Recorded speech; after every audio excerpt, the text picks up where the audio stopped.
Je suis Isabelle Pierre, entreprise Biscuit & Co à Vignoc entre Rennes et Saint-Malo. Et on a créé notre entreprise il y a 16 ans maintenant avec mon mari. Donc c'est une entreprise individuelle et je suis conjointe collaboratrice.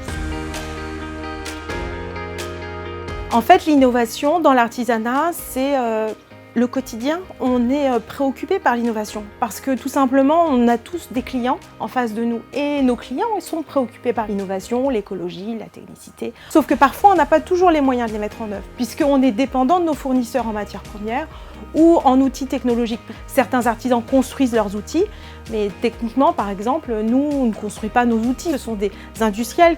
Et aujourd'hui, souvent, c'est des demandes que l'on fait auprès de nos fournisseurs et on n'est pas forcément écoutés. Ils construisent leur charte marketing, leurs plans commerciaux sur l'artisanat. Et souvent, l'artisan, il ignore ça. Finalement, les fournisseurs de matières premières ou d'outils, eux, ils gagnent de l'argent grâce à nous. Donc on doit faire remonter ces informations pour que l'innovation soit à la hauteur de nos demandes et surtout de nos clients. Mais ça, c'est quelque chose qu'on doit encore construire. La préoccupation principale de l'artisanat, c'est la rentabilité.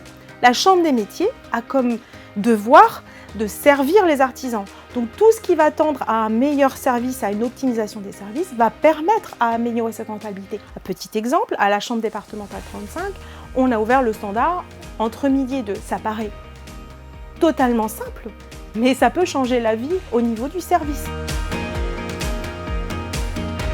L'artisanat, c'est quelque chose qui est en permanente évolution. Les savoir-faire ancestraux sont à défendre, mais ils doivent être défendus avec les valeurs de demain et donc toute la modernité qui va avec. C'est vraiment ça les valeurs de Fier d'être artisan.